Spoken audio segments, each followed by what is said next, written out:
Fairfax announced deep staff cuts to its flagship mastheads. The Sydney Morning. 1 in 4 face serious criticism about the quality of its management. Most people don't talk about failure. The essence of Crucible leadership is getting beyond failure. Failure doesn't have to be the end of the story. It's the beginning. Well, I grew up in a 150-year-old family media business in Australia. It was started by my great-great-grandfather, John Fairfax. He had a small newspaper in Warwickshire in England, hence, I guess, my name and my dad's name, in the town of Leamington. He wrote a piece about a local lawyer saying the local lawyer was corrupt or what have you, and the lawyer sued him. The judge ruled in John Fairfax's favor. While the judge ruled in his favor, he was bankrupted. He decided to take his young family to Australia, which was a 4-month-plus journey. He wanted to come to a new colony, a place where, you know, he could start afresh, and he had founded a great newspaper. Fairfax Media was and is a huge company, and they were the equivalent to the Washington Post, New York Times, and Wall Street Journal of our country.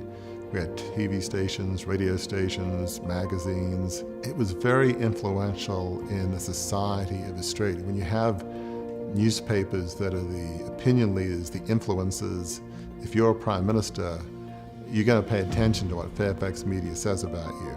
Growing up, there was always the expectation that I would go into the family business. I was the heir apparent. My role in life was set. I was one day going to be in charge of Fairfax Media. I prepared myself, went to Oxford like my dad, and a few other relatives did, worked in banking on Wall Street, went to Harvard Business School. Felt if I was going to one day be in charge, I needed to know more than just how to write. My dad died in early '87, just as I was finishing my last year at Harvard Business School. For me, my knowledge of history was more from my dad. It was like a walking encyclopedia. So that's how we related, by talking history. So we had a very close bond. So when he died in early '87, I felt like it was my duty to preserve the company. And in August 1987, I launched a $2.25 billion Australian dollar takeover. Things basically went wrong from the start. Other family members sold out, which is understandable. They don't want to be in a company controlled by a 26-year-old. From the day the takeover succeeded in August '87, so to speak, I was on the front cover of the papers. I was in magazines like the equivalent of, the New York Times Sunday magazine. There was one that was, Warwick Fairfax, the man behind the mask. Who is he? He's enigmatic. He never gives interviews. What's he like? What's he think? Not only was I in the news, but there were quite a number of cartoons, editorial cartoons, and trust me, it's never a good thing when somebody makes an editorial cartoon of you because they're never flattering. Within the first few months, while the takeover had succeeded, I was in control. We had a level of debt that wasn't sustainable.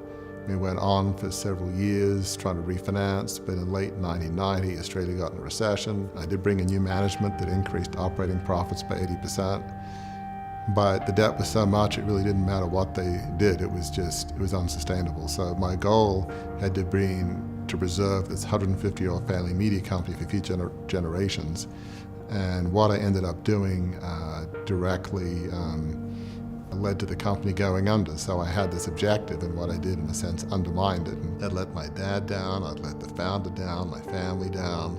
It took years to figure out, what do I do with my life? I just never thought about anything other than Fairfax Media, the family business. You don't recover from that kind of level of failure overnight. Once the company went under in late 1990, it was basically going to be impossible for me to move on in Australia. There's no way I could have recovered there. Moving to America, it allowed me to decompress. It allowed me to try and find myself. I began thinking, well, was this my vision? I wanted to make my dad happy and have the place run well. It was probably John Fairfax's vision, more than it was even my dad's vision. Eventually, I got a job in a local aviation services company doing financial analysis and business analysis. And I remember thinking at the time I was probably, one of the lowest paid Harvard Business School graduates in history, which, I don't really care about money per se, but it didn't do my ego any good. I felt like I wasn't using all the gifts that frankly God had given me, that I was kind of playing small. So I went to a woman who does mid-career assessments. She said, well, you've got a good profile for coaching. And so I realized I'm a reflective advisor. I love asking questions. I'm curious about people. As I started doing that and getting certified and trained, I began to realize I had a perspective on leadership. I started writing about my story through a lens of leadership and lessons learned. And as I was writing that story, the notion of crucibles came up. A crucible can be a point where you can heat metals and they combine in a new way. Failure is a painful thing. It's not always good. It doesn't feel good at the time. And nobody wants to lose a business. It's not fun, but it tends to find you. And when you go through those crucible moments, you really have a choice. You can either wallow in them and say, hey, this wasn't fair, it wasn't my fault, or it was my fault. Or you can say, this sucked, it was awful, but how can I learn from it? How can I be better as a person? How can maybe I use the pain I went through to help others? So with Crucible Leadership, originally I was thinking of leaders bouncing back from failure like I did, finding a life of significance. But then the vision grew and I realized it's not just about executive or organizational leaders. My hope is that anybody that is idealistic, that wants to make the world a better place, that wants to have purpose and meaning, is to help them understand what that is. Often from my frame of reference, it's coming out of a crucible moment, a failure. Because when you come out of failure, you're ripe for wanting to turn life in a different direction. We're all going to fail at some point. You know, it can be public and spectacular like mine was, or not so public. And it's gut-wrenching and it hurts. And it may take years to recover, but how do you get beyond that to lead a life of significance? I mean, most human beings, when they go through a painful experience, do a little bit of reflecting, because pain tends to make you stop in your tracks, whether you want to or not. And so I think there's an opportunity that a crucible moment, a failure, can give, and then out of the seeds of maybe a devastating failure, you can begin to think, okay, there's a refining process that can happen if you allow it. The Crucible leadership model starts with reflecting on your crucible moment. And so to do that, you enter a refining cycle, and that involves understanding your design, having a compelling vision, and making that vision a reality. But again, first step is understanding your crucible moment.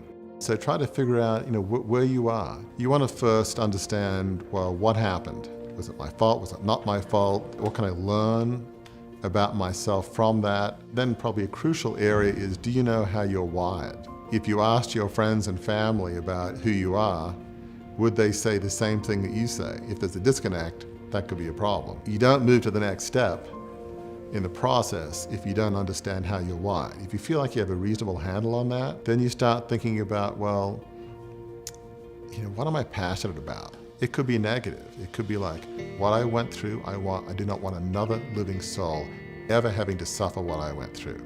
Or it could be, boy, wouldn't it be amazing if something like this happened? Whatever it is, it's typically at the intersection of how you designed, your innate wiring, that's in line with your fundamental values and beliefs, and accomplishes something that you feel passionate about.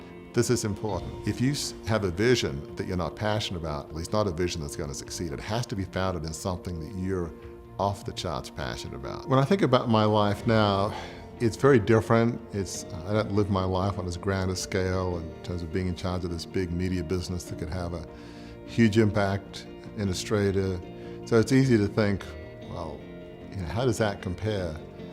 To me, when I think of what I do now as a reflective advisor in my writing on Crucible leadership and nonprofit boards, I have a wonderful wife, 3 great kids. I mean, life couldn't really be any better than it is. It's not about the size of the vision. It's more about how important is it to you? Whether you lead a big company, a local nonprofit, just a few people, do you feel like you're following a calling that you believe in? And to me, a vision that helps one life, one person, is a big vision.